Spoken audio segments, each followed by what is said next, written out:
Yes, I grew up in an adult and single parent family. Been through a little bit of tragedy. Yes, I was around drugs and violence before the day that I started secondary. That's part of it, not half of it. Get the picture, the rest ain't necessary. Growing up, got a little caught up, but that ain't even half of my life. I was also given the knowledge of self that is all we actually need to survive. So if you saw me, age 9, reading Malcolm, just fine. Teachers still treated me stupid students that couldn't speak English to put me in groups with. And the irony is, some of the first men to give me schooling, they were called gangsters.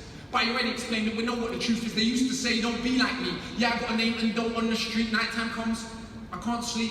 That's the part fake rappers don't speak. We don't hit the road because we're thugs. Don't come out and we want to sell drugs. If we got the right guidance and love, would we fight people just like us? How could I not know how to get by? How did you think I ate as a child? Judge no one, done many things wrong. Just don't boast about it in songs, but listen to my older bars. I was just as confused as you probably are, but you grow and you learn. Travel, cut. One too many man, you know, get cut up. One too many man that could have been doctors, end up spending a whole life boxed up. You learn. If you study, it's all set out just to make them money. No cover. It's all about getting poor people to fight with one another. So it's logical that us killing our brothers, dissing our mothers is right in line with the philosophy of our time, but time is a cycle, not a line. Comes back around, you regain your mind, you're ready for the energy, I challenge them on rhyme. Remember the predicate of jeopardy in your mind when the world's this left is a crime. So we can all fight with our brothers over crumbs. It's harder to fight with one who makes the guns. We can all talk shit and get $2, harder to be the one who seeks knowledge. If we understood economics with no money is nothing, think nothing of it. Money is a means to get wealth, not the wealth itself, and don't get confused. Far from wrote all you see me do, I own, but I won't hang up around my neck. Know from where the diamonds came, but I do literally own a library that definitely costs more than your chain. And businesses, and property, far from starving, I eat quite properly, and I don't care. I just said it for the kids. You need to know you're not broke to listen. You don't know an asset from a liability, because they've never been shown or told the difference. So we don't change the situation. The richest man in Britain is Asian, and that's significant, not coincidence. Because when Asian communities build their businesses, it's not by fussing and going out shopping and giving out the culture for everyone's profit. Who runs Bollywood? Indian people. Who runs rap? So we shake our ass and dance as if racism just upped and vanished. But has it? No, it's right on course. You're beaten so bad, you're trained to ignore. Let me not just make sweeping statements. Give me a second. I'll explain it. For small amounts of non-violent drug possession, there's more black people in jail in America than there is for rape and armed robbery and murder, all put together. And you can say they're just locking up thugs, but imagine they imprison every middle class kid that had ever held drugs. Oh, that's right, that would be their own kids. So it's bigger than that. What is going on with this? Prison in America is private business. They get paid $50K per year per inmate by the state. Just wait, also legally are allowed to use their prison inmates as slaves, as cheap slave labor, big corporations that come out of jail when they can't get a job. So when we celebrate going to jail, we are literally celebrating enslavement. Add to that the hood that you live in, engineered social condition that we decry by design. Where do you think you get your 9? And you can say that they're just black, but I like to deal with facts. In the 1920s, we would have found in America black towns were prospering centres of economics and education to make us proud. But some people couldn't bear that former slaves would not just lie down to the KKK and other hate groups. Burn those towns to the ground. Killing hundreds that ain't understood. You think you were always living in the hood, it's only been 60 years since the hung blacks and burn them, and that was so cool. They were your baskets, picnic baskets, even gave kids the day off school. Go see a lynching, have a picnic. It's fun to watch the little monkeys die, and people act a little dysfunctional. And we want to pretend that we don't know why. If your colour means you can be killed and you're powerless to get justice about it, is it difficult to figure out how you would then end up feeling about it? And that ain't excuses. I'm just dealing with the roots of abuses that make a reality where a generation of young men speak of ourselves as dirt, casually. That's America. This, Britain. Something similar, some different. In this country, the first enslaved were the working class. What's changed? Worse jobs, worse conditions, most tax, look where you're living. You go to the park on a Friday night, you will fight with a guy, don't know what for, won't fight with a guy in a suit and a tie, you send your kids to die in a war. They don't send the kids to the rich and the politicians, it's your kids, the poor British, that they send to go and die in a foreign land, for these wars that you don't understand. Yeah, they say you are British, and that lovely patriotism they feed you. But in reality, you have more in common with immigrants than with your leaders. I know. Both sides of my family, black and white, fed ghetto mentality, reality in this system. Poor people are dirt regardless of shame. But with that said, let's not pretend that everything is the same. When my grandparents came here to Britain, if you had a criminal record, you couldn't get in. When my grandparents came here to Britain, if you had a criminal record, you couldn't get in.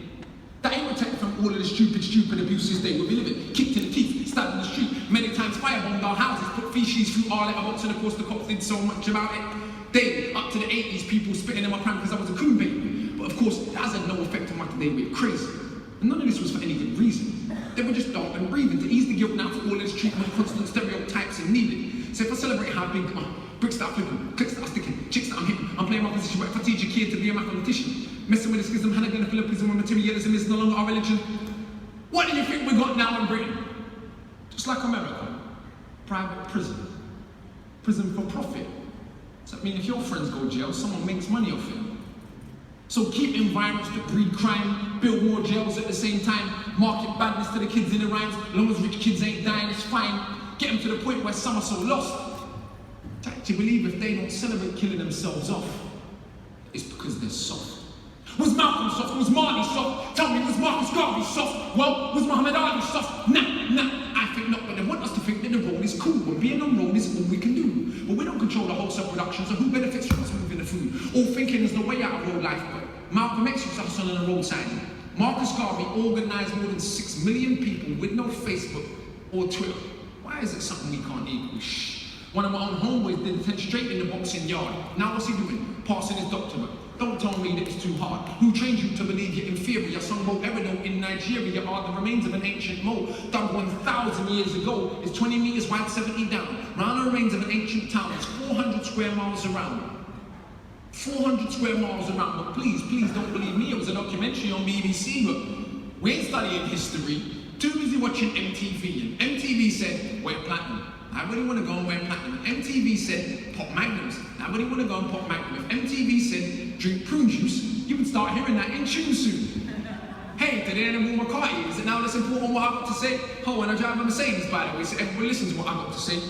Does that make us all happy? Oh, but shh, my head's still nappy. Think for myself, so some mad at me. But on the mic ain't not one bad as me. All of this here is good for the rhymes. You put us in the same place at the same time, it's clear to everybody around my mind. Some of these guys are running out of the rhymes, clear to everybody. That has got ears. He's the guy that you just might fear, they don't want to get near, but they can't have appear or near him hard, you just like beer. Fronting the kid for another 5 years, but come to my shows with some criteria, see it mean that much to him. It's a movement. I don't speak for myself, but a unit, black, white, man, woman. Anyone who speaks truth, we put in. The dudes are like no dinner, we just put in. Yeah, you're sweet, but no substance, put it.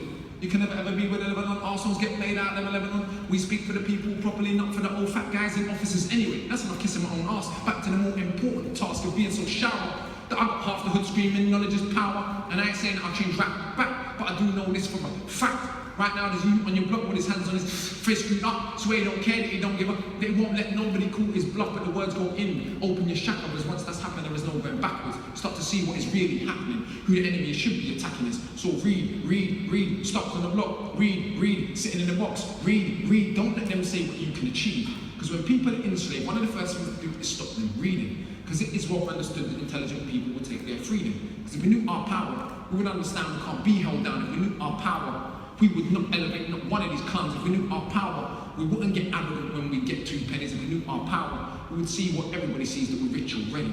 But never mind MCs go run for your mummy. I'm hungry, I run for my tummy.